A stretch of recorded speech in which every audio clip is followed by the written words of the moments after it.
Ова издание анализа на американско-кинеските односи, минатото, сегашноста и иднината. Украина меѓу истокот и западот. Киев балансира меѓу Вашингтон и Пекинг. Останете со нас, ќе ви кажеме повеќе.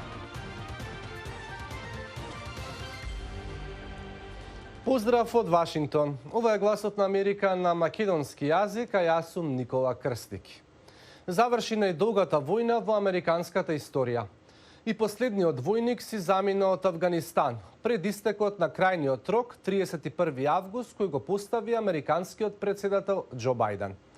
Во меѓувреме на Скопскиот аеродром пристигна првата група бегалци од оваа земја. 149 луѓе се веќе сместени во хотелот Белви. Многу повеќе нови теми на нашиот вебсайт glasnaamerika.com. А ние продолжуваме со сосема друга содржина – американско-кинеските односи. Во интервју за српската редакција на Гласот на Америка, Майкл Пилсбери, експерт за Кина во Институтот Хадсон, ги анализира минатото, сегашноста и иднината на релациите меѓу Вашингтон и Пекинг.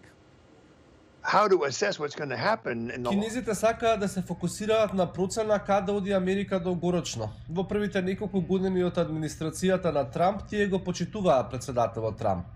Тој всушност беше пофален како брилијантен преговарач. Биле внимателни да не го предизвикаат, бидејќи преземал чекори спротивни на политиката на која Кина била навикната. Меѓутоа, дури председателот Трамп и покрај неговата намера не успеа да ги преобликува односите со Кина, кои од економски и технолошки аспект се движат многу повеќе во корист на Пекинг отколку Вашингтон со децении. Соработката на САД со Кина е пообемна, посложена и многу покорисна за кинеската страна, отколку што е со традиционалните американски партнери, како што се Обединетото кралство, Германија и Јапонија, вели Пилсбери. Постојниот договор воспоставува билатерална соработка помеѓу 30 владени агенции со широк спектар од земјоделство, енергија, заштита на животната средина, здравје, наука за копна, атмосфера и вода, како и во областа на метрологијата и нуклеарната безбедност. Во исто време, Американската национална научна фондација беше формирана за да го спроведе овој обемен договор. Додека ние продолжуваме да го помагаме нивниот економски раст, кинеската страна покажува зголемена желба да преземе промет вреден 1000 милиарди долари на Њујоршката берза. Тие исто така го сакаат нашиот огромен приватен капитал, дури и поголем од американските фондови за акции кои најчесто се инвестираат во Кина. Тие сакаат се повеќе и повеќе од нашата технологија. Америка веќе е должна на неколку начини да ги сподели своите најнови технолошки откритија со Кина. Покровител е Американската национална фондација за наука. Листата на кинески желби се прошири дополнително, додава Пилсбери. Покрај тоа, тие работат на собирање критична поддршка од американците за нивната страна. Ги видовте анкетите, сигурен сум дека растечкото мнозинство во Америка сега гледа Кина како закана или непријател. Но 25% кои обезбедуваат клучна поддршка за Кина се доволни. Во тие 25% се вклучени американски деловни гиганти, првенствено водечки банки. Шесте најголеми американски инвестициски банки одат во Кина со нивната целосна собственост, значи финансиски пазар добиваат поголема моќ. Мислам дека JP Morgan е прв. Goldman Sachs не заостанува многу. Ова се расправа и во рамките на администрацијата на Бајден. До кој степен можеме да продолжиме да ја помагаме на Кина на штета на Соединетите држави? Пилсбери очекува дека американската страна ќе се обиде да спречи на тамошно слабење на позициите во очите и на сојузниците и на Кина. Еден чекор во таа насока ќе биде преземање порешителна поддршка за Тајван, трн во окото за Пекинг. САД неодамна доставија оружје за копнена одбрана на Тајван во случај на обид за кинески територијален напад, нашиот соговорник потсетува. Ако председателот Бајден продолжи да продава оружје на Тајван и преземе други придружни чекори за кои верувам дека размислуваат неговите советници, тоа ќе биде јасна порака до Кина да продолжи да се соочува со моќен американски хегемон. Пораката на Вашингтон е: не се обидувате да пробате нешто. Инаку многумина дома и во светот би можеле да заклучат дека американската политика значително ја губи својата компетентност и кохерентност, заклучува Пилсбери. Остануваме на тема Кина, но овој пат во однос на Украина. Киев посе изгледа балансира меѓу Вашингтон и Пекинг. Ова можеби ќе се промени по утрешната средба на украинскиот председател Володимир Зеленски со американскиот колега Џо Бајден овде во Вашингтон. Украинскиот министер за надворешни работи Дмитро Кулеба се сретна со државниот секретар на САД Ентони Блинкен во Стейт департментот да ја подготват долго очекуваната посета на украинскиот председател Владимир Зеленски на Белата куќа.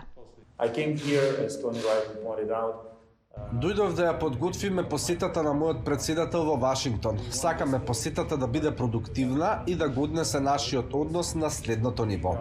Блинкен вети силна поддршка на САД за Украина во спротивставувањето на руската агресија.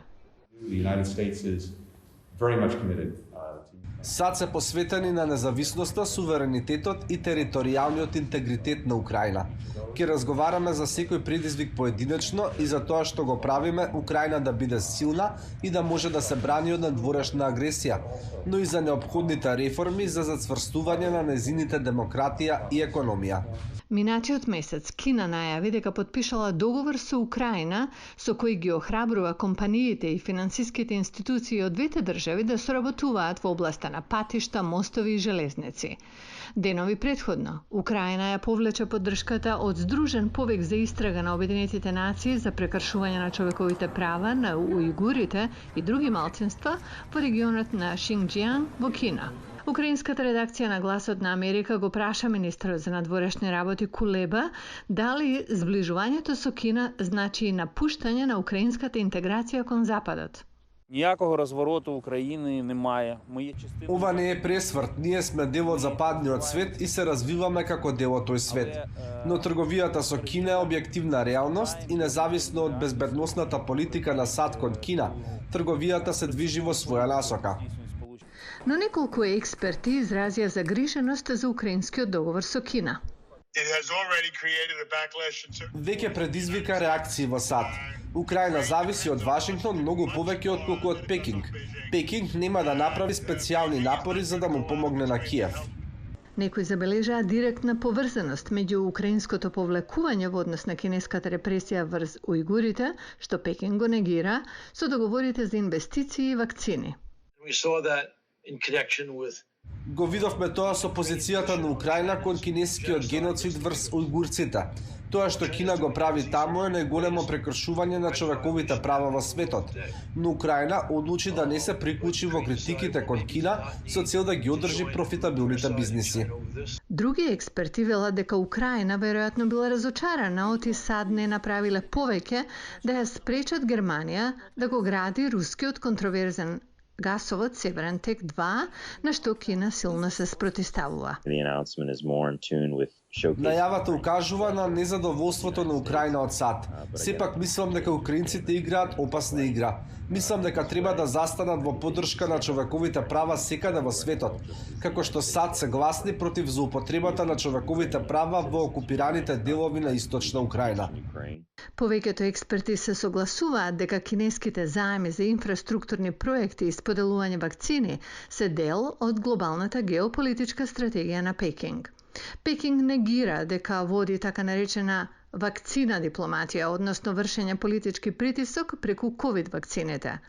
Стейт департментот вели дека животоспасувачките вакцини никогаш не треба да се користат како алатки за политички цели. Го гледавте Гласот на Америка на македонски јазик. Многу повеќе на нашиот вебсайт и на нашите профили на социјалните мрежи Facebook, Instagram и Twitter.